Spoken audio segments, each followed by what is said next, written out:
People say diversity's so in these days. Diversity isn't the same as equality. How can you change something that you don't understand? And how can black people change something when no one's listening? Hi, how are you? I hope that you're very, very well. I'm sorry I've been gone for a couple of weeks. Sorry Eugene is being nosy. I'm sure that you're aware that in the last few weeks, Ahmaud Arbery, Breonna Taylor and George Floyd were all senselessly and heartbreakingly murdered. And as George Floyd's daughter said, he changed the world with what happened to him. Black lives have always mattered, but for a long time, and even still now, some people don't believe that or realise how important that statement actually is. Listen, it's really awkward for a white person to talk about race. Well, do you know what actually? Is it a few weeks ago, before this had happened, if somebody said to me, you're going to do a video talking about race in theatre and just in the world, I'd have been like, how ridiculous. That's not something I would do on my channel. It's not something that anybody wants to hear from me about. After George Floyd's death, people started talking out and I felt really uncomfortable, I'll be honest. I didn't know what to say. I wanted to stand up for my black friends. I wanted them to know that I'm there for them and that I care. And it's definitely got easier as this has kind of gone along. This is obviously the first video I'm making, but I've been talking a lot about it on my Instagram. You know, the thing is, I'm probably going to say things wrong in this. I'm going to get things wrong as well. We're not going to make a change until we speak up and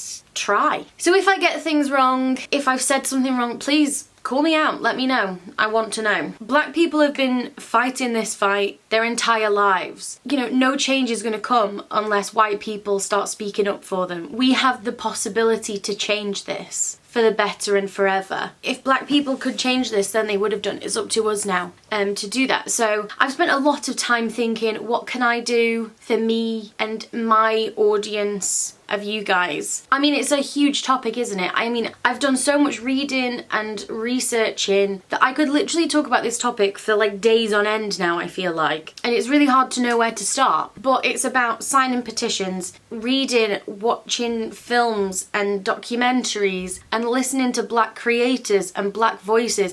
And it's a balance, isn't it? You know, it's a balance of using your voice to spread a message and to highlight black voices. How can you change something that you don't understand? And how can black people change something when no one's listening? I feel very strongly about the Black Lives Matter movement. I've spent the last few weeks with probably 90% of my thoughts throughout the day being about the movement, about how we can change things, about reflecting on things I may have said in the past and things that I wasn't even aware of, and checking my own privilege and just kind of reevaluating my entire perspective on life. I mean, as I say, I've cared about Black Lives Matter as long as I knew that it was a thing, I suppose. I've thought a lot as well about how I can speak to you guys and how I can make, with the small group of people I have who listen to me. I've been talking a lot on Instagram about racism I've witnessed in theatre blogging. I did a thing one day where I shared musicals of like black writers and black stories that are told in musicals and those kinds of things. So that's what I'm gonna do today, because I thought, you know, there's a lot more of you here than there is on Instagram. I wanted to expand on that because I just did like maybe a handful and I did like a story on each. So I thought this could be a learning experience, and it's a start, you know. Keep signing petitions, keep going to protests, keep speaking out, keep the momentum going. I think if we just let this be like a trend, because we were all there in the pandemic and it was like a quiet week, so Black Lives Mattered for a week, that's bullshit. We need to make this a change going forward.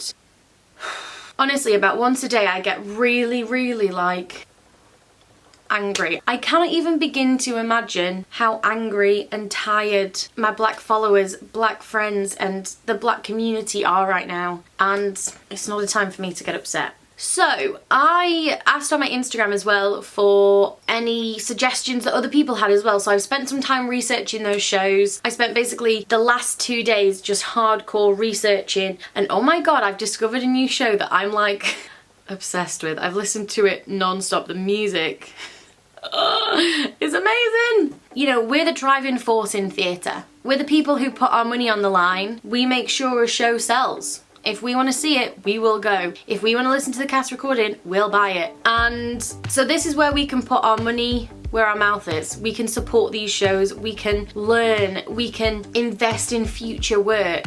So here they are.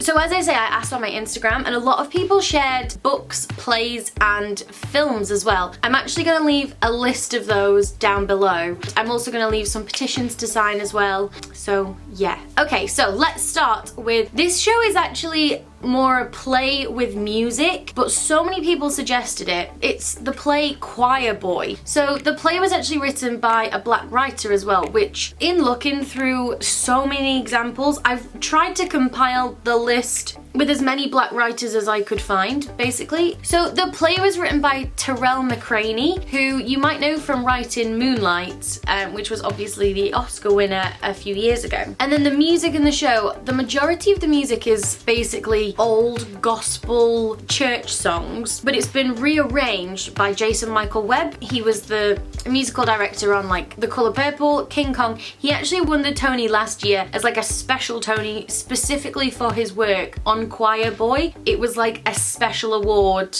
given specifically to him rather than like in a category. Jeremy Pope, who was in Netflix's new show Hollywood, which is obviously the Ryan Murphy show with Darren Criss and everybody. So Jeremy Pope played the lead role in Choir Boy. So it's based around like a prep school in America for I think a majority black men, but basically the entire cast, other than I think one character, were black men. Basically it follows this guy called Ferris. So he's trying to be the best choir leader that the school's history has ever seen, but he's also gay, so he's dealing with his sexual identity, cultural identity, and it's all about toxic masculinity that's pushed onto young men. It sounds amazing. Now listen, I haven't seen the show, but there is so many videos on YouTube, like high quality videos of all the songs, and they are stunning. Honestly, if you love harmonies, you know, guys, you know I love men singing, and this is lots of men singing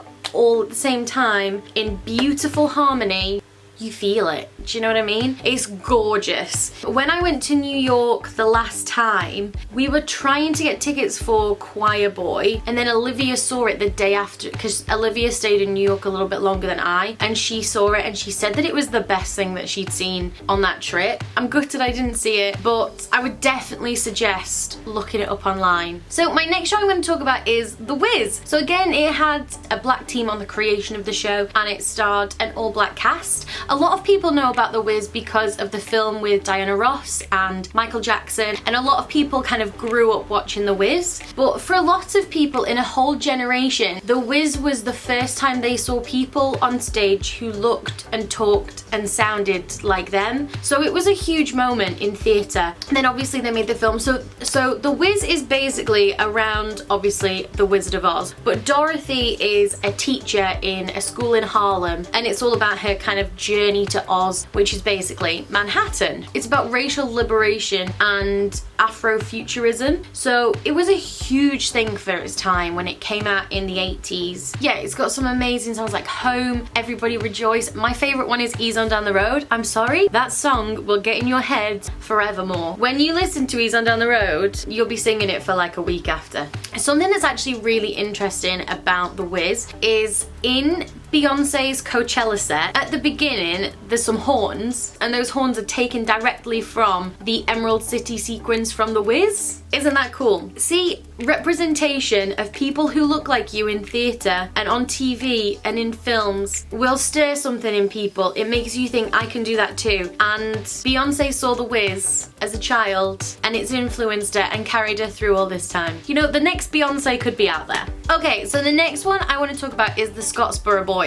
Now the issue with this is that it is an entirely white writing team. But basically the Scottsboro Boys, it was based on the real Scottsboro Boys, who were 9 black boys aged 12 to 19 years old, so literally like children, who were falsely accused of raping 2 white women. It reminds me so much of the story of the Central Park 5. You know, the Netflix thing that was called When They See Us? It was on a couple of years ago. Highly recommend. But it reminds me of that, and it's like, why has this happened so many times? There is a there is a mess in the system. But the Scottsboro Boys, so the musical was written by Kandra and Ebb. So they wrote Chicago, Cabaret, The Rink, those kinds of things. It was on Broadway back in 2011, and there's some really great high quality videos from the show. So I would definitely suggest starting there. It's a really interesting show because it's an almost all black cast, but it's performed in a minstrel style show. So obviously minstrel shows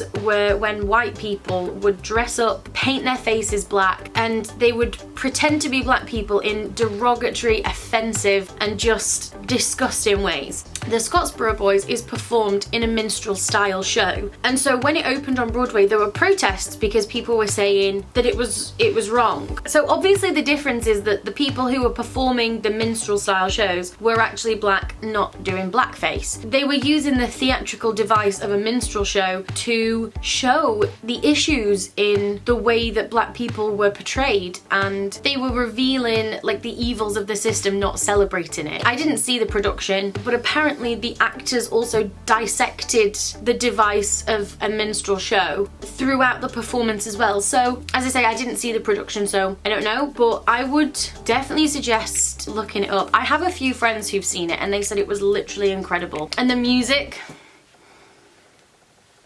yeah.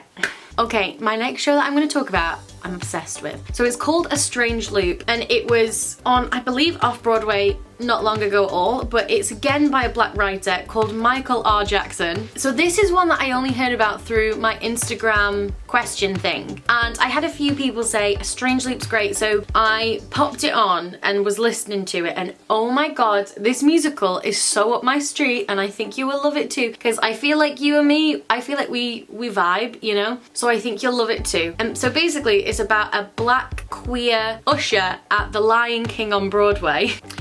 Already, I love it. And so he's trying to write a musical, but his name is Usher, and he's like, well, I'll never be as famous as Usher, much like the writer of this musical, Michael Jackson. I don't think I'm doing this a very good job, but honestly, it's so good. The music is so great. It's got so many different styles of music in it as well. Like, there's some really traditional sounds, and then also like really pop contemporary musical theatre, and then at the end of the opening number there's like this, you know how I love a counter melody, there's all this counter melody going on, and I'm like, ooh, I love it. So yeah, it's great. So basically Usher is the main character, and he is also an usher, and he's trying to write a musical, and then he gets brought in to ghostwrite a Tyler Perry movie. I mean, it's just so contemporary, and I love it. I love like contemporary references in musicals as well, so I'm there for that. It's Usher, and then he basically has 6 thoughts who follow him round. It's an all black cast. Again, loads of videos online. There's a cast recording. I would highly suggest going and listening to it. I saw a clip, and there's a character who comes in and is like, hi, it's your daily self-loathing, and I'm like,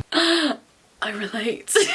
Honestly, there's so many videos. It was also directed by Stephen Brackett, who directed Be More Chill, and so I would definitely suggest watching the videos. I saw one video as well, and it was Larry Owens who played Usher in the middle, and then it had the 6 thoughts around him, and everybody's amazing, but there was a guy called Antwain Hopper who, I don't know, he was singing with everybody, but he just like spoke to me. Honestly, I will leave the link to the video down below, and he's just it's just amazing. Highly suggest it. It's called A Strange Loop. And so basically it's like a musical within a musical within a musical within a musical. So it's a strange loop. Okay, so the next show I wanted to talk about is Memphis. So it's based around a white disc jockey in like the 50s who started playing black music on a white radio station. Now the best thing about this is there is a pro shot, so you can watch the whole show. There we go. Yeah, so basically this disc jockey, a DJ, he works on a white station, but he like listens to the sounds of the black people who live in his community and stuff. And so he starts playing that on the radio in a time when like people really weren't. And this was still in a time of like segregation and stuff. And he meets this singer, Felicia, and they like fall in love. So then there's also dealing with an interracial relationship at that time. It's a great show as well. So I saw the show when it was in London, when I was like going through and compiling my list, I was trying to find if there was a pro shot and stuff, and kind of a more concise synopsis, because you guys know I get a bit wordy. But what actually really annoyed me was on all the posters and everything, it's your DJ and your singer, Huey and Felicia. But in basically every synopsis that I found, it was Huey Calhoun, blah blah blah blah blah, meets a black singer, and they never list her name. And it's like, why? Is it because she's a woman? Is it because she's black? I don't know, but it's these tiny things that we need to like be aware of, that are things that separate people. What I will also say about this show is I saw it. So when I worked at Harrods, I worked in the customer services department, and they used to send us to see shows, which I was like, woohoo, and everybody was like, oh, we have to go and see a musical. But I went with one of my friends. She was a similar age to me. I'd spent my entire life seeing people I'd seen on the stage who looked like me, and she was so moved when we went to go and see it, to just seeing somebody that looked like her on the stage doing something so cool. And representation matters, you know? So this show is called Pearlie. So actually it's based on a play written by a black writer. Some white people turned it into a musical, but apparently so much of the original material was used in the show that Ossie Davis is classed as one of the writers on it. It's set basically in the South of America, when Jim Crow laws were still in place. Pearlie Judson is a local preacher, and he's trying to save a local community church, and he's also trying to emancipate cotton pickers from a local plantation. Another great thing is that they did a pro shot of it. I mean, if they can do a pro shot back in the day, I'm sure they can do some now. But basically they filmed it and it was put on TV, which was like quite a huge thing at the time. Super high quality clips. I don't know how to find the whole thing, so if anybody does know, please leave it down below. But Melba Moore sings this song called I Got Love, and you'll know it. If you look it up, you'll probably know the song. It's super famous. And she is ridiculous. Literally her high note at the end, you're like, what the hell? So if you love people singing high and like really going at it, I would suggest listen to Melba Moore singing I Got Love. Listen, you'll love it. So my next show is called Carmen Jones. It was a film with Dorothy Dandridge and Harry Belafonte. It was originally on Broadway in like the 40s, and then they released the film in the 50s. And so basically it's like an adaptation of the opera Carmen, and it was adapted by Oscar Hammerstein. So as I say, it's based on the opera, but basically Carmen, she like works in a wartime factory. She falls in love with this soldier, but he's already engaged. It's very sexy, it's very dramatic. Highly recommend. It is disappointing though, and this is something that I didn't realize, that Dorothy Dandridge and Harry Belafonte were both well known for being singers, specifically Harry Belafonte. But for the film, they were both dubbed by other people, and worse than that, Dorothy Dandridge was dubbed by a white woman, which just seems very wrong for a show that is supposed to be about black people, to then have a white woman as the voice. I don't know. Seems wrong to me. Okay, so the next musical I'm going to talk about is Aint Misbehavin. It's basically like a tribute to black musicians in the 1920s and 30s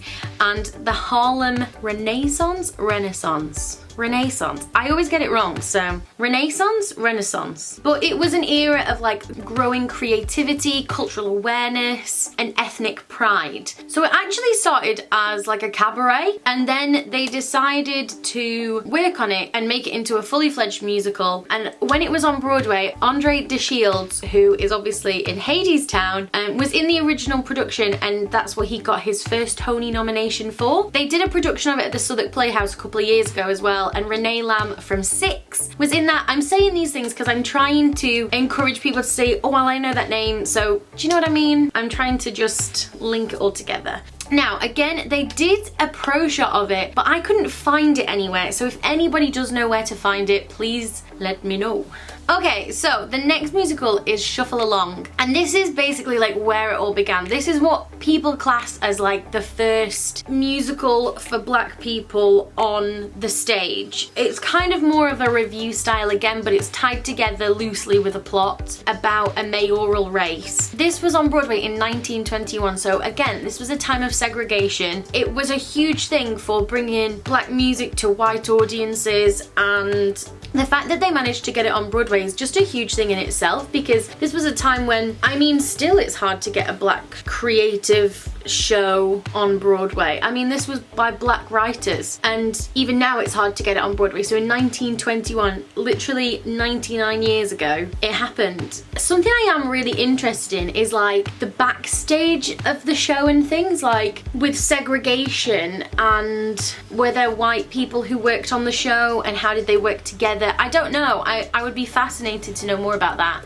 But again, gorgeous music. It's a real historic piece as well in black theatre, so I would highly suggest looking into it. I don't feel like you can have the shows that we've got today without our history. You all know I love contemporary musical theatre, it's my thing, but that doesn't mean I don't have respect and a knowledge of the stuff from the past, so I would definitely suggest looking into it. Okay, so the next show is Marie Christine. I'm just editing this back and I don't know why I called her Marie. It's Marie. I'm stupid. It's actually a show that Audra McDonald was in, and you know, whenever Audra McDonald's in a show, I'm there. So it's basically, again, based in the south of America, and it's actually based on the Greek tragedy Medea. Me again. I also mean Medea. What happened to me? Based in the south of America, it deals with race, equality, misogyny. It seemed to have quite a few mixed reviews. I think there were some issues with kind of the writing of it, but Audra McDonald's in it. So the music, I just love Audra McDonald. The way, the skill in her voice.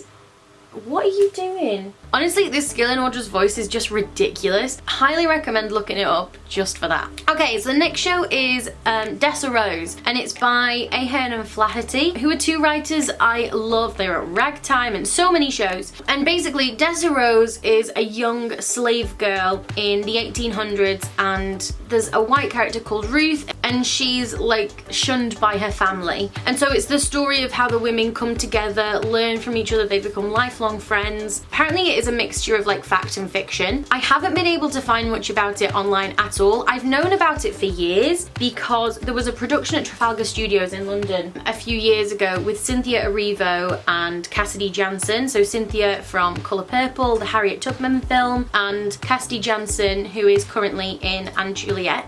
And basically, this is quite rude, but all my friends went to go and see it without me and didn't even tell me they were going. And they were like, oh, we all came back from seeing Desi Rose and it was amazing. So, you know, I'm a bit salty about that, but it's not about that today. But what I'm trying to say is I've known about the show for a long time, but there's still very little about it online. There is a cast recording from the original production. Unfortunately, nothing that I could find of Cynthia and Cassidy, but again, definitely worth looking into. Okay, so The Colour Purple. I feel like everybody knows about The Colour Purple. It's a very popular show, but for those of you who don't know, it's based on a book, and there's also a film that Steven Spielberg made years ago with Whoopi Goldberg, Oprah Winfrey. An incredible film, highly suggest watching it. Basically, it's about a young black girl called Celie and her life through the early 1900s. So like she's impregnated by her father when she's 14, and then she's given away to this guy. She rapes her. She has to marry him, and he treats her awfully, and it's about her life and her experiences and learning to love herself, learning to love other people as well. Honestly, just,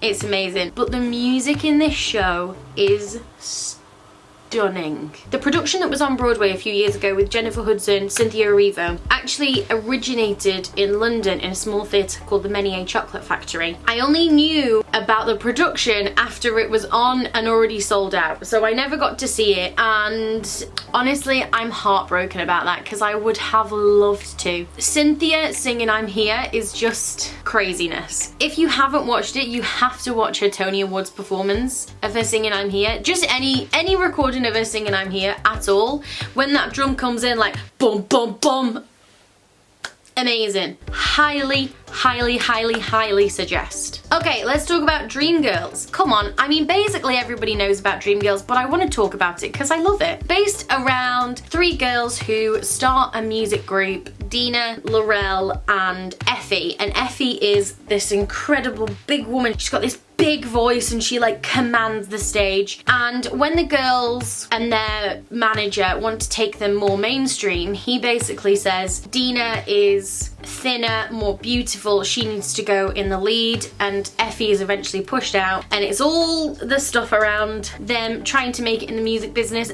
There's not a huge amount of stuff on race at the time, but there is a song, basically they record a song called Cadillac Car that they release on the black radio stations, and then it's recreated and re-recorded by a white performer that's then released and is really popular. So there's this kind of touch on it and issues with riots in Detroit and stuff, but mainly it's about great music, family, relationships. It's brilliant. Honestly, it's great. And Amber Riley was in it on the West End a few years ago, and honestly getting to see her as Effie White was like such an amazing moment. Music's great, you all know this, but... And obviously there's also a film with Beyonce in it. I mean, come on, everybody knows about Dreamgirls. Okay, so I have so many shows that I want to talk about. Things like Five Guys Named Mo, Porgy and Bess, Showboat, Ragtime, Lady Day at Emerson Bar and Grill, Ain't Too Proud. If anybody wants a second one of these, please let me know. I know this is quite long, there's a lot of information in here, but I hope that people learn something from it and enjoy it. But I am going to finish off on one of my favourite shows, which is Once on This Island. A lot more kind of